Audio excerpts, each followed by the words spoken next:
इस वक्त हम मौजूद हैं उत्तर प्रदेश के जनपद आगरा में, जहां पर आपको बता दें कि रॉयल वाल्मीकि आर्मी के पूर्व में जिलाध्यक्ष और उत्तर प्रदेश के उपाध्यक्ष अमन वाल्मीकि जी के आवास पर आए हैं। इनसे खास चर्चा करने के लिए कि रॉयल वाल्मीकि आर्मी की जो ग्रुप है उसको कैसे किस तरीके से आगे बढ़ाया जा रहा है और क्या कुछ सारी विस्तार से चर्चाएं करेंगे। अमन जी, बहुत बहुत शुभकामनाएं आपको राष्ट्रपति बनने के लिए। धन्यवाद पत्रकार महोदय, बहुत बहुत धन्यवाद करूँगा आपका कि आप मेरे निवास पर आए।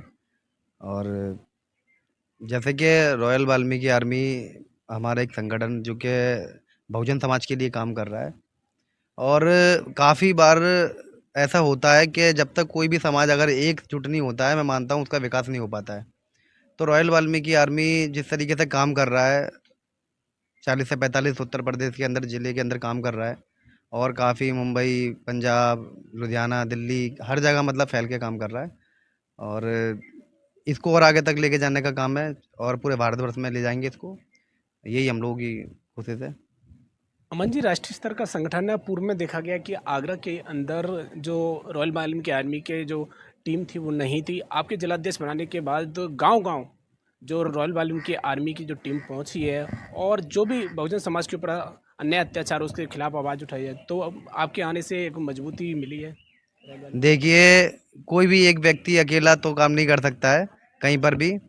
वो तो बाबा साहब भीमराव अम्बेडकर जी थे, जो अकेले इतने बड़े साम्राज्य को और हम जैसे लोगों के लिए, दलितों के लिए, और उन्होंने सर्व समाज के लिए बहुत काम किया और देश को संविधान देने का काम किया है, एक वो ही थे। और उसके अलावा तो अकेला व्यक्ति कोई काम नहीं कर सकता है। लेकिन कहीं न कहीं अगर जो संगठन हम लोगों ने बनाया है, तो आगरा के अंदर जैसा आप कह रहे हैं कि उसको कोई ज़्यादा जानता नहीं था। जानते तो सभी लोग थे, लेकिन आगरा के अंदर उनका रॉयल वाल्मीकि आर्मी का कोई कार्यकर्ता नहीं था। तो अब कहीं न कहीं जिस तरीके से आगरा में आप कहीं भी जाते हैं, आप देखते हैं कि रॉयल वाल्मीकि आर्मी का हर व्यक्ति पटका पहना हुआ है, कोई रॉयल वाल्मीकि आर्मी के नारे लगा रहा है। देखिए, जो काम करता है वो तो चमकता ही है, या संगठन हो या फिर राजनीतिक पार्टी हो। अब रॉयल वाल्मीकि आर्मी एक मिशन मूवमेंट पे काम कर रहा है। जैसे कोई भी समाज में उत्पीड़न आप देख रहे हैं, जहाँ जगह-जगह हो रहे हैं, दलितों के ऊपर अत्याचार हो रहे हैं, उसको रोकने का, उसको न्याय दिलवाने के लिए रॉयल वाल्मीकि आर्मी तत्पर है और खड़ी हुई है और वहाँ पहुँचने का काम करती है। ये रॉयल वाल्मीकि आर्मी काम कर रही है। देखिए, रॉयल वाल्मीकि आर्मी जिस तरीके से काम कर रही है, सर्वप्रथम समाज को एकजुट करने के लिए, दूसरी बात समाज में शिक्षा सुधार लाने के लिए, क्योंकि समाज का उद्धार तभी हो सकता है जब समाज शिक्षित होगा। समाज में जो शिक्षा की जो अलख जगाने के लिए रॉयल वाल्मीकि आर्मी की तरफ से क्या कुछ मुहिम चलाई जाए। देखिए, हम लोगों के काफ़ी सारी क्लासेस चल रही हैं, जिसमें एजुकेटेड लोग जुड़े हुए हैं और काफ़ी वकील हैं, एडवोकेट हैं, और शिक्षा को लेकर के हम लोग काम करते हैं।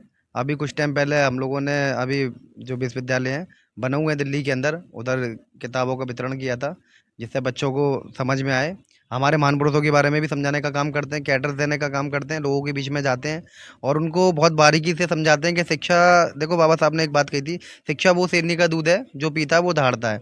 और इसी तरह आपके सामने हम बैठे हैं, हमारे सामने आप बैठे हैं, अगर शिक्षा नहीं होती तो हम यहाँ नहीं होते। कहीं न कहीं शिक्षा तो हमें ग्रहण करनी पड़ेगी, क्योंकि हमारा विकास शिक्षा से है और इसको तो हमें अपनाना पड़ेगा शिक्षा को तो। और रॉयल वाल्मीकि आर्मी घर-घर यही मैसेज पहुँचाती है कि पढ़ोगे, लिखोगे तो बनोगे नवाब, और नहीं पढ़ोगे तो फिर तो आप देख ही रहे हैं, बहुत सारे लोग ऐसे हैं जो कि क्या-क्या काम कर रहे हैं, ये वाला। देखिए अमन जी, जो शिक्षा के साथ आपने बात कही, बाबा साहेब का जो उपदेश था, शिक्षित बनो संगठित रहो। इसी के साथ ही आपको बताया कि बाबा साहेब ने एक और जो बहुत इम्पोर्टेंट जो बात कही थी पॉलिटिकल की, जो मास्टर की, है ना, तो सत्ता सफलता की वो चाबी है जिसे जो प्रगति के सारे द्वार खुल सकते हैं। तो समाज में जो समाज के लिए जो उद्धार करने के लिए, समाज की जो नई दिशा देने के लिए पॉलिटिकल स्टैंड भी बहुत ज़रूरी है। उसके लिए क्या कुछ कहना चाहिए। देखिए, कहीं न कहीं अभी तो रॉयल वाल्मीकि आर्मी का जो काम चल रहा है, कि मैं मानता हूँ राजनीति के तो अभी आने का मतलब ही नहीं बनता है, क्योंकि देखिए, हमारा जो सामाजिक संगठन है, हम उसे राजनीतिक नहीं बनाना चाहेंगे। और आपने जैसे कहा कि राजनीति में नहीं आएँगे, तो भाई सबको पता है कि राजनीति की जो चाबी है, सत्ता वो चाबी है कि वो सारे द्वारों के रास्ते खोल देती है, ये सत्यता है। लेकिन मैं मानता हूँ, सत्ता से पहले हमें समाज पे कंट्रोल करना पड़ेगा। समाज में एक चेहरा ऐसा बनना पड़ेगा जो समाज के लिए सुख-दुःख में खड़ा हुआ है।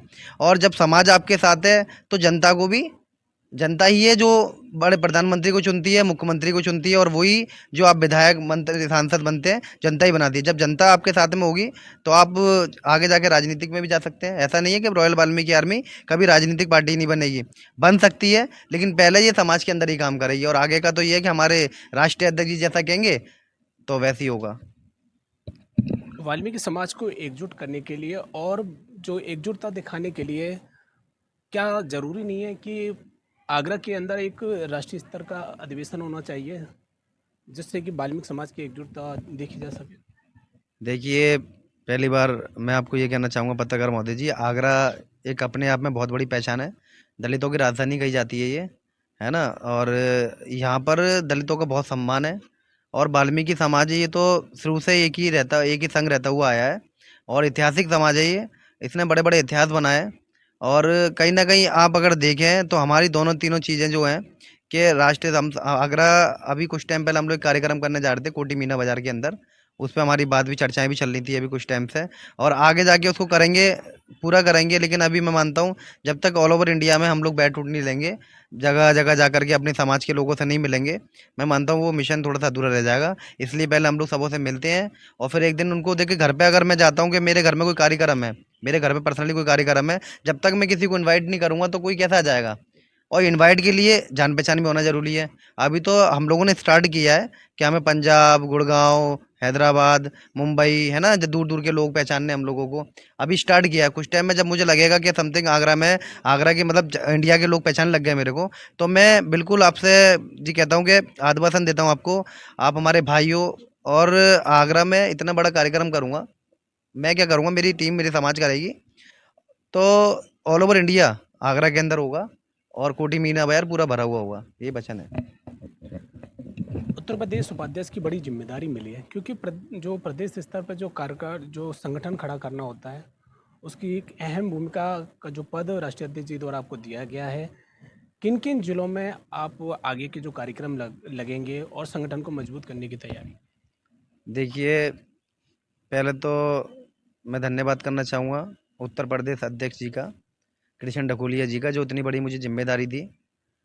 आदरणीय राष्ट्र अध्यक्ष जी विशाल चावरिया जी का, जो मुझे जिले से उठा करके उन्होंने भाई उत्तर प्रदेश की जिम्मेदारी दी, उपाध्यक्ष बनाया मुझे। क्योंकि अभी जो कार्यक्रम की जो रूपरेखा बनाई गई है, ये देखिए पर्सनली ऐसा नहीं मैं उत्तर प्रदेश उपाध्यक्ष हूँ तो मेरे हाथ में रहती है। ये सब कुछ तय करती है कोर कमेटी।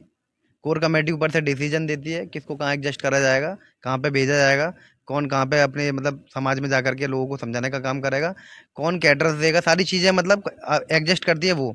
अभी 4-5 मेरे कार्यक्रम लगे हुए हैं उत्तर प्रदेश के अंदर, मथुरा में भी लगे हैं, फिरोज़ाबाद में भी लगे हैं, गाज़ियाबाद में भी लगे हैं। 3-4 जगह और भी हैं, अभी जो मेरे पास लिस्ट आई है 3-4 जगह की, ये तो मैंने आपको बता दी। अभी कई जगह मेरे कार्यक्रम लगेंगे, लोगों के बीच में जाऊँगा, लोगों को बीच में बैठूँगा। क्योंकि देखो सोशल होता है, हम लोग पहुँचने का काम करते हैं हर जगह, है ना? कहीं भी अत्याचार होता है पहुँचने का, लेकिन उसके बीच में हमारे पास जो समय बचता है, उस समय हम लोग लोगों के बीच में नहीं जाते हैं, जबकि हमें उस वक़्त बीच में जाना चाहिए लोगों के, बैठना चाहिए लोगों के बीच में, उनके हाल-चाल लेना चाहिए, लोगों से मिलना चाहिए। क्योंकि ऐसा होता है ना कि कुछ टाइम क्या होता है, कुछ संगठन ऐसे होते हैं जो पॉपुलर हो जाते हैं, फिर वो घटनाओं को भूल जाते हैं। जिस समुदाय जो सपोर्ट करता है उस समुदाय को भूल जाते हैं कि हमारी कोई ऐसी समाज थी जो सपोर्ट करा करती थी। उसके बाद वो अपने आप को एक नेता मान लेते हैं और अपनी नेतागिरी दिखाते हैं, नेतागिरी वाली बात करते हैं। रॉयल वाल्मीकि आर्मी के जो कार्यकर्ता है और राष्ट्रीय लेवल की टीम भी है, वो इस तरीके से काम करती है, एक परिवार तरीके से।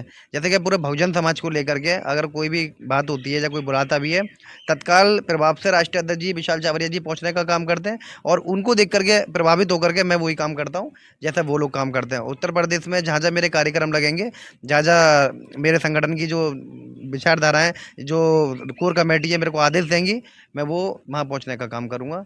ये अपना रहता है। प्रदेश के अंदर हाल ही के दिनों में जो खास तौर पर गए कि बहुजन समाज, इसी के साथ ही वाल्मीकि समाज के पर जो उत्पीड़न के मामले सामने आए हैं लगातार, आप कहें तो मलपुरा का कांडो, खीरागढ़ कांडो, मथुरा का कांडो, तमाम फतेहपुर सीकरी का कांडो, तमाम कांड जो वाल्मीकि समाज के ऊपर किए गए, अत्याचार हुए, वहाँ पर आपकी टीम ने पहुँचने का काम किया। सरकार को लेकर के क्या कुछ कहना चाहोगे कि सरकार क्या दलित समाज को सुरक्षा मुहैया नहीं करा पा रही? देखिए, ये तो मैं फिर आपसे कहना चाहूँगा, शायद मेरे आपसे खीरागढ़ में ही बात हुई थी, तो मैंने उस बात पे भी आपसे बात करी थी, खीरागढ़ में भी, और एसएन के अंदर ही बात हम लोगों की शायद हुई थी कि सरकार तो अपना काम कर रही है, और सरकार का काम ही यही है दबे कुचले लोगों को वहीं पर रहते हैं ना जहाँ वो रहे हैं। और आप देख भी रहे हैं कि जिस तरीके से आगरा के अंदर ना तो कोई वाल्मीकि समाज का विधायक है, ना ही कोई मंत्री है, ना कोई सांसद है। तो इससे आप खुद ही अंदाजा लगा सकते हैं कि सरकार क्या चाहती है हम लोगों को लेकर के, खुद क्या अपनी व्यवस्था रखती है हम लोगों को देख करके, किस नज़र से हमें देखती है। क्योंकि अब मैं मानता हूँ हमारी 10 से 8-9 लाख संख्या आगरा के अंदर हमारी है, लेकिन कोई विधायक नहीं है, कोई मंत्री नहीं है, कोई सांसद नहीं है। अब ये बात तो खुद आप समझ सकते हैं कि भारतीय जनता पार्टी हम लोगों को देख करके क्या विचार रखती है।